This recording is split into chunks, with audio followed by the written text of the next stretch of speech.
విద్య, వ్యాపార, వాణిజ్య కేంద్రంగా విలసిల్లుతోన్న ఆంధ్రప్రదేశ్ దశ మారుతోంది. రాజధాని పనులు ఊపందుకోవడంతో ఏపీ సరికొత్త కళను సంతరించుకుంటోంది. మెట్రో నగరాలతో పోటీ పడేలా వ్యాపార, వాణిజ్య రంగాలు ఏపీలో విస్తరిస్తున్నాయి. ఇక ఎంటర్టైన్మెంట్ రంగం గురించి చెప్పనక్కర్లేదు. రాష్ట్రంలోని ప్రధాన పట్టణాలు జెట్ స్పీడ్తో ఈ రంగంలో దూసుకు వెళుతున్నాయి.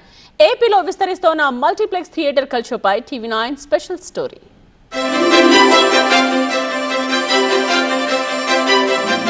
ఏపీలో మూతబడుతున్న థియేటర్లకు కొత్త కళ తీసుకొచ్చే దిశగా థియేటర్ యాజమాన్యాలు అడుగులు వేస్తూ ఉన్నాయి. మల్టీప్లెక్స్లకు పోటీగా థియేటర్లను అభివృద్ధి చేయడంతో పాటుగా మల్టీప్లెక్స్లో కనిపిస్తున్నటువంటి వస్తువులను కల్పించే దిశగా అడుగులు వేస్తున్నారు. ఒకప్పుడు థియేటర్ల మొత్తం కళ్యాణ మండపాలుగా తీర్చిదిద్దిన నేపథ్యంలో ప్రస్తుతం అందుకు భిన్నంగా థియేటర్ల యాజమాన్యాలు అడుగులు వేస్తున్నారు. అసలు ఇంతకీ థియేటర్లను ఎందుకు అప్గ్రేడ్ చేస్తున్నారు, మల్టీప్లెక్స్లకు పోటీగా థియేటర్లు ఎందుకు తీర్చిదిద్దుతూ ఉన్నారు, ఇప్పుడు చూద్దాం.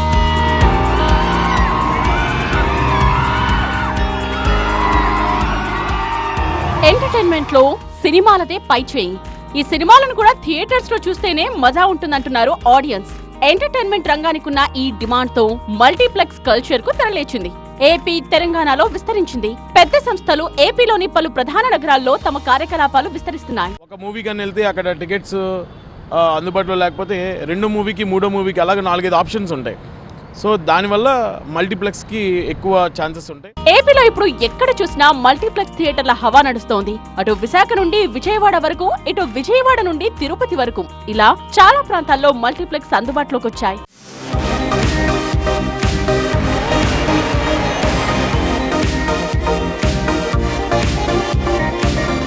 ఒకప్పుడు సినిమా పేరు వినగానే ఏపీలోని విజయవాడ నగరం గుర్తుకొచ్చేది.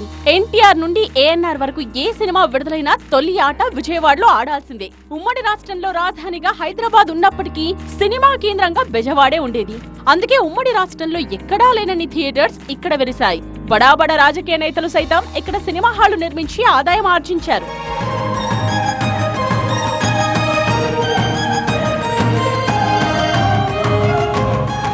హైదరాబాద్ వంటి మెట్రో నగరాల్లో లేటెస్ట్ టెక్నాలజీతో కూడిన మల్టీప్లెక్స్ థియేటర్స్ వెలియడంతో ప్రేక్షకులు వీటికి అలవాటు పడ్డారు.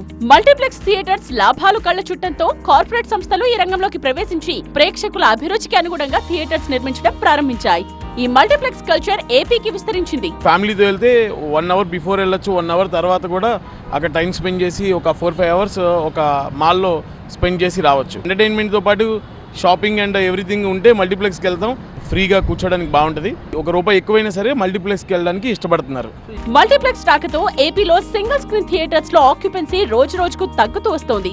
రాష్ట్రంలోని పెద్ద నగరాల్లో సింగిల్ స్క్రీన్ థియేటర్స్ యజమానులు మల్టీప్లెక్స్ ట్రెండ్ ను ఫాలో అవుతున్నారు. సింగిల్ స్క్రీన్ థియేటర్స్ ను మల్టీప్లెక్స్ గా అప్గ్రేడ్ చేస్తున్నారు. నిర్మాణం, నిర్వహణ విషయంలో ఖర్చు ఎక్కువగా ఉన్నా ప్రేక్షకుల నుండి ఈ థియేటర్స్ కు డిమాండ్ ఉండడంతో రాజీ పడకుండా సౌకర్యాలు కల్పిస్తున్నారు. 4K స్క్రీన్స్, డాల్బీ అట్మాస్ వంటి లేటెస్ట్ టెక్నాలజీతో అప్డేట్ చేస్తున్నారు.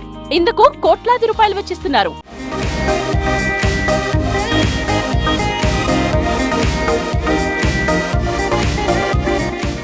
మల్టీప్లెక్స్లకు ప్రేక్షకుల ఆదరణ పెరుగుతోంది.